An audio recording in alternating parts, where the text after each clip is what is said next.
Today I'll be reviewing the new Runcam Micro Swift 2. Now it comes with the 2.1mm lens that I ordered it. You can also get it in a 2.3mm lens if you want it. And I got the NTSC version. Now there was some troubles with the older camera, the first one.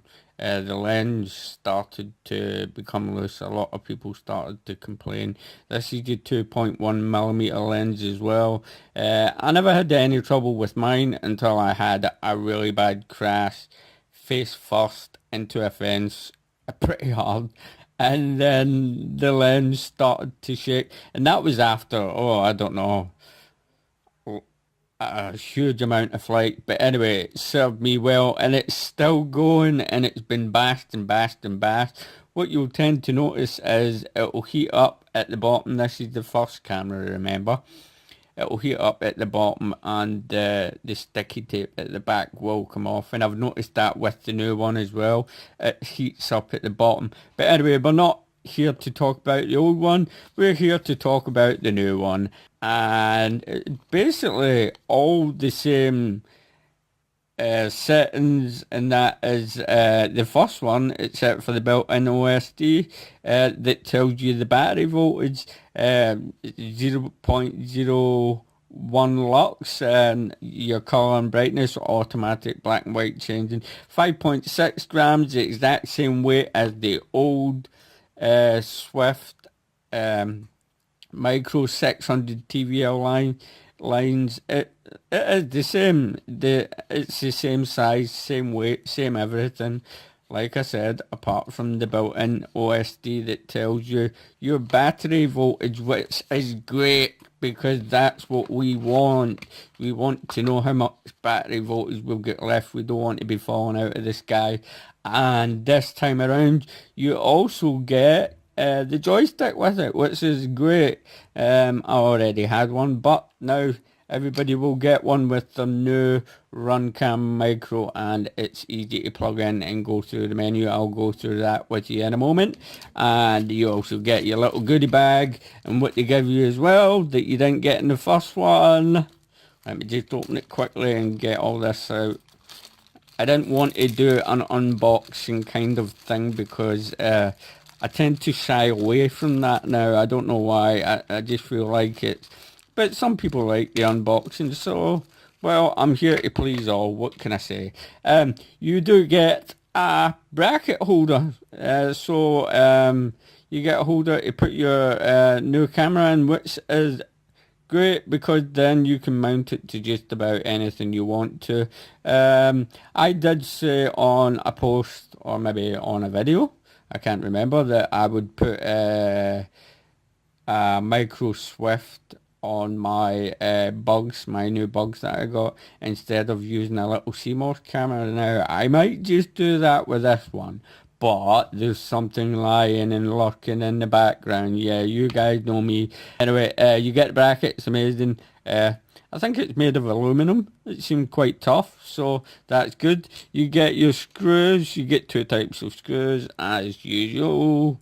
You get the big beefy one and the little tiny one, and that's for, well, basically mounting onto your quadcopter and screwing onto the camera itself. So we'll get the screws out of the way quickly. And we have the cable itself. Now, the cable might look a bit complicated for anybody new that's coming into the hobby, but I'll explain it pretty simply. And it is pretty simple. The black and white one, the black and white wire, that is so you can plug your joystick in. So you can change the settings on your camera. Okay. The blue wire is you connect that wire to your positive power input for where you plug your battery in. So if you look at my Rodeo 110 here. I'm going to be soldering the blue wire to the red positive wire. I've spliced it here instead of soldering and doing this little modification here, as you can see with the XT30. So I could just undo that splice and solder it there and plug it in. So that's what you do there. You do put that on your positive terminal for your input on your battery, and your other one is for your camera itself. You plug this one into your VTX. It's pretty straightforward. Now I'll get the camera out and let you see it. This is it here, and here is the old one. So on my right is the new one, and on my left is the old one. Same size, same weight, apart from the back is a little bit different because the cabling is a little bit different. But, and so you just plug your cable in, like so. Let me just plug it in. Like I said, you could just stick this at the back or put it wherever you want, so when you want to plug in your joystick to change any settings on the camera, you can do that. What I'd noticed with the old camera, if you've still got the old camera now, when my lens came off on the bad crash, I did notice that Runcam had put some kind of glue stuff. It was like nail polish. It was very clear. Not just the ring itself to help to hold the lens in place, but there was a little bit of gluey stuff. I'm not sure what it was, but as soon as it came off the first time, it would just keep coming off and off and off every time I was flying. So I'm guessing they've probably got some kind of gluey stuff in here as well, but it will be really hard to see.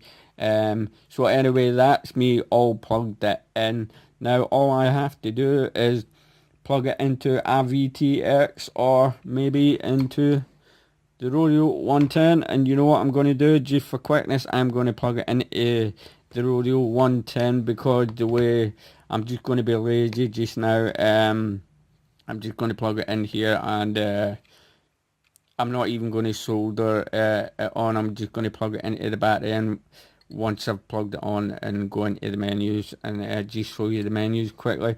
I'm afraid there will not be a flight with this today because the weather's bad and I'm really busy at the moment. So, and who to say I'm going to put it on the Rodeo 110, but I do want to. I haven't flown it in a while. I know I'm rambling on here, but okay, here we go.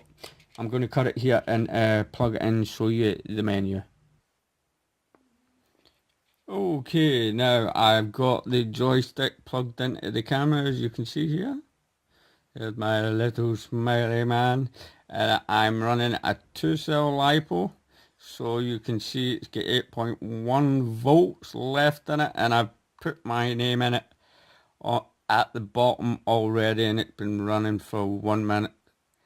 Right, okay, so if you push in on the stick, you will get the exposure, the backlight, your white balance, day and night time. You can change that from color to black and white. Your image adjustment, let's go in there, and you can see all the different, you can change the shade of the lens, the font, the color, your contrast, sharpness, and your display. Now let's go back. Now what you, let's go back again. You can change your language, because if your native language is not English, then change it. If you get any settings mixed up, just reset it. Now let me come out of that. If you press up on the joystick, let me just press up. that's where you see that I've changed. It did say Runcam, but now it says Merch. You can also change when you want it to start to flash on the screen at the bottom left hand side. I've set it to 7.4 volts. So sorry about this wobbling about because I'm holding it with my hand. It'll start to flash red, but you can change the color of that back in the menu that I showed you. Now, the scene is personal. That basically is your default settings, like your color settings, your brightness settings, and everything else that goes with that. You can change it by just light tracks. There you go. Outdoor, indoor, cloudy. You can see how it brightened up. Twilight, it brightening up even more, and back to personal again. I'm pressing down, well, in. It doesn't look like you can change the personal settings, but you would be able to change the other settings. You've got your system. Where are we now? On your pilot. Your timer, if you want it on and off, your position. You can move the position of things here, and your voltage, you can turn it on and off. Horizon is just that line that you get across the screen if you want a line there. The menu is basically the same as any other Runcam Swift models.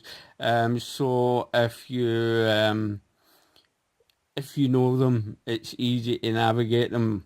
I can't keep my hand steady. I should have put it on something. I've got, I do believe you can also, without, the personal settings, I was showing you the default color and contrast and that. You can change that by pushing right on the stick. And you can see it changing already. Again, indoor. I don't know why indoor is darker. Cloudy. So that makes it brighter. Twilight is even brighter. That's good. And back to personal. So there you have it. That's basically all the default settings. I'm just going to turn this off just now and unplug everything, because the reason why I'm going to unplug everything is because my VTX is heating up, and you wouldn't believe how I had it wired up. I'm going to turn my light back on and show you. Let me just move this out of the way. I had it wired up like so. Yeah, you might think that's what have you done there, Mercs? But yeah, I know what I was doing. Trust me, believe me. But there you go. There you have it. Let me just unplug this. I can feel the heat off my VTX on the Rodeo 110. But there you have it. The Runcam Micro V2 with built-in OSD that can read your battery voltage, which is great, and you get the joystick with it. What is it?